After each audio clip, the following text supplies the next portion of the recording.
ಇದು ಚಿಕನ್ ಇಷ್ಟಪಡೋರಿಗೆ ಬೇಸರದ ಸುದ್ದಿ. ಯಾಕೆ ಅಂತಂದರೆ ಕೋಳಿ ಮಾಂಸ ಪ್ರಿಯರಿಗೆ ಈಗ ದರ ಏರಿಕೆಯ ಬಿಸಿ ತಡ್ತಾ ಇದೆ. ಸಿಕ್ಕಾಪಟ್ಟೆ ರೇಟ್ ಜಾಸ್ತಿ ಆಗ್ತಾ ಇದೆ. ನೋಡ್ತಾ ಇದ್ದ ಹಾಗೇನೆ ಇಷ್ಟೆಲ್ಲ ರೇಟ್ ಜಾಸ್ತಿ ಆಗ್ತಾ ಇದೆಯಾ ಅನ್ನುವಂಥ ಬೇಸರ ಈ ಕೋಳಿ ಪ್ರಿಯರಿಗೆ. ಉತ್ಪಾದನೆ ಕುಸಿತದಿಂದಾಗಿ ಕೊರತೆ ಉಂಟಾಗಿದ್ದ ಹಿನ್ನೆಲೆಯಲ್ಲಿ ಕೋಳಿ ಮಾಂಸದ ದರ ಗಣನೀಯವಾಗಿ ಏರಿಕೆ ಆಗ್ಬಿಟ್ಟಿದೆ. ಇದರ ಜೊತೆಗೆ ತಮಿಳುನಾಡು, ಆಂಧ್ರ ಪ್ರದೇಶದಲ್ಲಿನ ಕೋಳಿ ಸಾಕಾಣಿಕೆದಾರರ ಪ್ರತಿಭಟನೆಯೂ ನಡೀತಾ ಇದ್ದು ಬೆಲೆ ಏರಿಕೆ ಪುಷ್ಟಿ ನೀಡಿದೆ.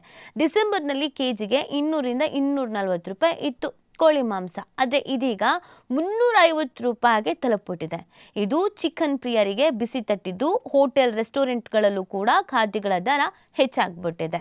ಚಿಲ್ಲರೆ ಮಾರುಕಟ್ಟೆಯಲ್ಲಿ ಕೆಜಿ ಬಾಯ್ಲರ್ ಕೋಳಿಗೆ 180 ರೂಪಾಯಿ, ಫಾರಂ ಕೋಳಿಗೆ 120 ರೂಪಾಯಿ, ಗಿರಿರಾಜ ಕೋಳಿಗೆ 200 ರೂಪಾಯಿ ಹಾಗೂ ಬಾಯ್ಲರ್ ರೀಟೇಲ್ ದರವನ್ನು 290 ರೂಪಾಯಿ ಇದೆ.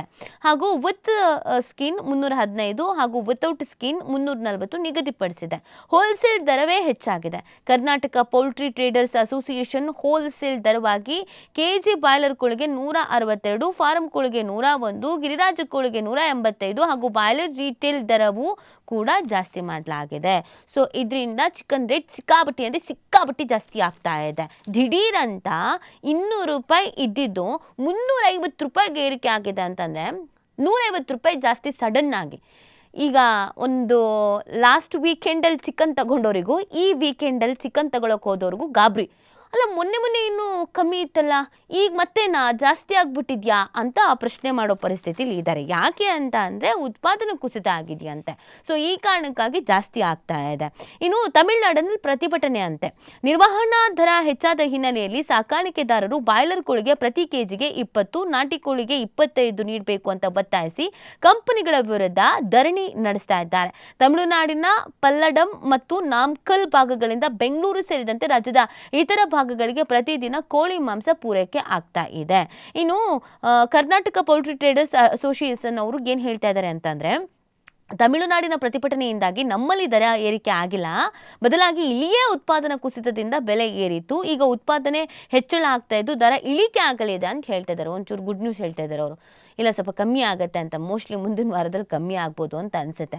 ಆಮೇಲೆ ಈ ಕುರಿ, ಮೇಕೆ ಮಾಂಸ ಕೆಜಿಗೆ 900 ರೂಪಾಯಿ, ಚಿಕನ್ ಪ್ರತಿ ಕೆಜಿಗೆ ಗರಿಷ್ಠ 340 ರೂಪಾಯಿ ಏರಿಕೆ ಆಗಿದ್ರೆ, ಇತ್ತ ಕುರಿ, ಮೇಕೆ ಮಾಂಸದ ದರ ಬೆಂಗಳೂರಿನಲ್ಲಿ ಪ್ರತಿ ಕೆಜಿಗೆ 800ರಿಂದ 900 ರೂಪಾಯಿಗೆ ಏರಿಕೆ ಆಗಿದೆ. ಪ್ರತಿದಿನ ಮಾಂಸಾಹಾರ ಸೇವನೆ ಮಾಡುವವರು ಈ ಬೆಲೆಯಿಂದ ಕಂಗಾಲಾಗ್ಬಿಟ್ಟಿದ್ದಾರೆ. ಜೊತೆಗೆ ಚಿಕನ್ನು, ಮಟನ್ನು ಸೇರಿ ಮಾಂಸಗಳ ಬೆಲೆ ಏರಿಕೆಯಿಂದ ಹೋಟೆಲ್ ಸೇರಿ ರೆಸ್ಟೋರೆಂಟ್ಗಳಲ್ಲಿ ಕಬಾಬು, ಚಿಕನ್ ಫ್ರೈ, ಹಾಗೆಯೇ chicken dry, mutton dry, soup ಇದೆಲ್ಲ ರೇಟ್ ಜಾಸ್ತಿ ಆಗ್ಬಿಟ್ಟಿದೆ. ಇದರಿಂದ ಹೋಟೆಲ್ ಗ್ರಾಹಕರಿಗೂ ಬೆಲೆ ಏರಿಕೆ ಬಿಸಿ ತಟ್ಟಿದೆ. ನಾಗಶೆಟ್ಟಿಹಳ್ಳಿ ಬಳಿಯ ಕರ್ನಾಟಕ ಚಿಕನ್ ಸೆಂಟರ್ ಮೊಹಮ್ಮದ್ ಯಾಸಿನ್ ಅವರು ಈ ಒಂದು ಪ್ರತಿಕ್ರಿಯೆ ಕೊಡ್ತಾರೆ. ಅವ್ರಿಗೇನು ಹೇಳ್ತಾ ಇದ್ದಾರೆ ಅಂತಂದರೆ, ಚಿಕನ್ ದರ ಏರಿಕೆ ಆಗಿದೆ, ಹಾಗಂತ ಕೊಳ್ಳುವವರ ಸಂಖ್ಯೆ ಏನು ಕಡಿಮೆ ಆಗಿಲ್ಲ, ಮುಂದಿನ ದಿನಗಳಲ್ಲಿ ರೇಟ್ ಎಲ್ಲ ಸರಿ ಹೋಗ್ಬೋದು ಅಂತ ಹೇಳ್ತಾ ಇದ್ದಾರೆ. ಮಟನ್ ರೇಟೂ ಜಾಸ್ತಿ ಆಗ್ಬಿಟ್ಟಿದೆ. ಇವಾಗ ಹೆಂಗೆ ಗೊತ್ತಾ, ಎಲ್ಲರೂ ನಾನ್ ವೆಜ್ ತಿಂತಾರೆ, ದಿನಾ ತಿನ್ನೋರು ಇರ್ತಾರೆ. ಅಯ್ಯೋ, ಒಂದಿನ ಬಿಟ್ಟಿರೋಕ್ಕಾಗಲ್ಲಪ್ಪ, ಅದು ಹೆಂಗೆ ಬಿಟ್ಟಿರ್ತಾರೋ ಏನೋ ಗೊತ್ತಿಲ್ಲ ಅಂತ. ಆಮೇಲೆ ಈ ಜಿಮ್ಮು ಇದಕ್ಕೆಲ್ಲ ಹೋಗ್ತಾ ಇರೋರು ಅವರು ಕೂಡ ಹಾಗೇ ಚಿಕನ್ನು, ಮಟನ್ನು, ಮೊಟ್ಟೆ ಇದನ್ನೆಲ್ಲ ಜಾಸ್ತಿ ಸೇವಿಸ್ತಾ ಇರ್ತಾರೆ. ಆಮೇಲೆ ಈಗ ತಿನ್ನೋರ ಸಂಖ್ಯೆ ಸ್ವಲ್ಪ ಜಾಸ್ತಿ ಆಗಿದೆ. ಸೊ ಹಾಗಾಗಿ ರೇಟ್ ಜಾಸ್ತಿ ಆಗಿರೋದ್ರಿಂದ ಅಯ್ಯೋ ಇನ್ನೂ ಎಷ್ಟಪ್ಪ ರೇಟು ಅಂತ ಅಂದ್ಕೊಂಡ್ರು ತಗೊಳ್ದೆ ಅಂತೂ ಇರಲ್ಲ, ಬೇಕೇ ಬೇಕು. ಕೆಲವರಿಗೆ ನಾನ್ ವೆಜ್ ಇಲ್ಲ ಅಂತಂದರೆ ಊಟನೇ ಸೇರಲ್ಲ, ಬೇಕೇ ಬೇಕು. ಎಷ್ಟಾರೋ ದುಡ್ಡು ಮಾಡಿ ನಾವು ತಗೊಳ್ಳೋದು ತಿನ್ನೋದು ತಿನ್ನೋದೇ ಅಂತ. ಈಗ ಬಂಗಾರದ ರೇಟ್ ಜಾಸ್ತಿ ಐತೆ ಅಂತ ತಗೊಳ್ದೇ ಇದ್ದಾರಾ?